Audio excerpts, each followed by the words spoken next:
ಇಂಟಕ್ ಹಾಗೂ ಯೂತ್ ಇಂಟಕ್ ದಕ್ಷಿಣ ಕನ್ನಡ ಜಿಲ್ಲಾ ಘಟಕದ ಆಶ್ರಯದಲ್ಲಿ red cross society blood bank lady cushion ಆಸ್ಪತ್ರೆ ಇದರ ಸಹಯೋಗದೊಂದಿಗೆ ಕಾಂಗ್ರೆಸ್ ಸಂಸ್ಥಾಪನಾ ದಿನಾಚರಣೆ ಹಾಗೂ ರಾಷ್ಟ್ರೀಯ ಇಂಟಕ್ ನಾಯಕ ರಾಕೇಶ್ ಮಲ್ಲಿಯವರ 50ನೇ ವರ್ಷದ ಹುಟ್ಟುಹಬ್ಬದ ಸಲುವಾಗಿ ಬೃಹತ್ ರಕ್ತದಾನ ಶಿಬಿರ ಹಾಗೂ ಅಕ್ಕಿ ವಿತರಣಾ ಕಾರ್ಯಕ್ರಮ ನಡೆಯಿತು. ವಿಧಾನ ಪರಿಷತ್ ಸದಸ್ಯ ಕೆ ಹರೀಶ್ ಕುಮಾರ್ ಧ್ವಜಾರೋಹಣ ನೆರವೇರಿಸಿದರು. ಈ ವೇಳೆ ಮಾಜಿ ಸಚಿವ ರಮನಾಥ್ ರೈ ಸೇರಿದಂತೆ ಕಾಂಗ್ರೆಸ್ ಕಾರ್ಯಕರ್ತರು ಉಪಸ್ಥಿತರಿದ್ದರು.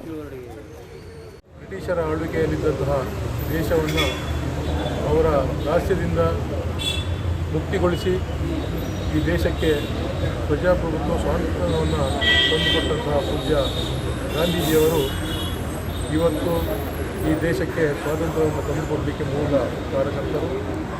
136 ವರ್ಷಕ್ಕೆ ಹಿಂದೆ ಪ್ರಾರಂಭವಾದಂಥ ಈ ಚಳವಳಿ ದೇಶದಾದ್ಯಂತ ಅಹಿಂಸಾತ್ಮಕವಾಗಿ ಮತ್ತು ಈ ದೇಶದ ಎಲ್ಲ ವರ್ಗದ ಜನರ, ಅದು ಹಿರಿಯರಿಂದ ಹಿಡಿದು ಬಾಲಕರವರೆಗೆ ಪ್ರತಿಯೊಬ್ಬರ ಒಂದು ವಿಶ್ವಾಸವನ್ನು ಗಳಿಸಿ ಈ ದೇಶಕ್ಕೆ ಸ್ವಾತಂತ್ರ್ಯವನ್ನು ತಂದುಕೊಟ್ಟು ಈ ದೇಶ ಇವತ್ತು ಸರ್ವ ಸ್ವತಂತ್ರವಾಗಿ ಆರ್ಥಿಕವಾಗಿ ಕೂಡ ಬಲಿಷ್ಠವಾಗಿ ಈ ದೇಶ ಉಳಿಬೇಕಾದರೆ ಅದಕ್ಕೆ ಈ ಕಾಂಗ್ರೆಸ್ ಪಕ್ಷ ಕಾರಣ ಅನ್ನೋದು ನಿರ್ವಿವಾದ.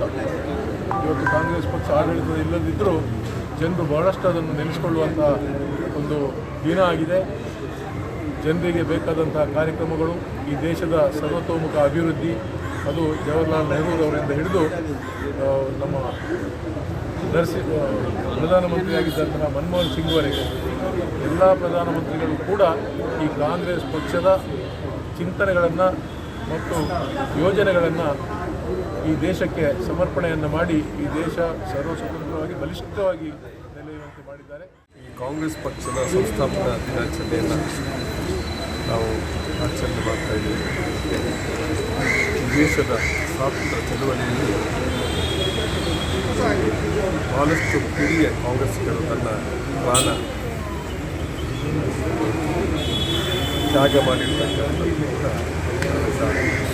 ನೆನಪು ಮಾಡಬೇಕಂತ ಸರ್. ಕಾಂಗ್ರೆಸ್ ಮಹಾತ್ಮ ಗಾಂಧೀಜಿಯವರ ಒಂದು ಪ್ರೇರೇಪಣೆ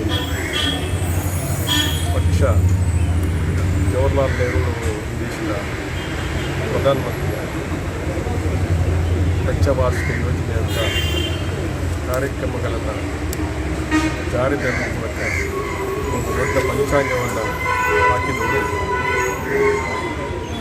ನೆಹರು ಮತ್ತು ಕಾಂಗ್ರೆಸ್ ಪಕ್ಷ ಅಂತ ಹೇಳಿದ ಮಾತನ್ನು ಸಂದರ್ಭದಲ್ಲಿ ಇಷ್ಟಪಡ್ತಾರೆ. ಕಾಂಗ್ರೆಸ್ ಸಾಕಷ್ಟು ಏಳುಬೀಳುಗಳನ್ನು ಕಂಡು ಶಕ್ತಿಯುತವಾಗಿ ಬರುತ್ತಕ್ಕಂಥ ಪಕ್ಷ ಅನೇಕ ಸಂದರ್ಭಗಳಲ್ಲಿ ಸೋಲು ಗೆಲುವನ್ನು ಕಂಡಿರ್ತಕ್ಕಂಥ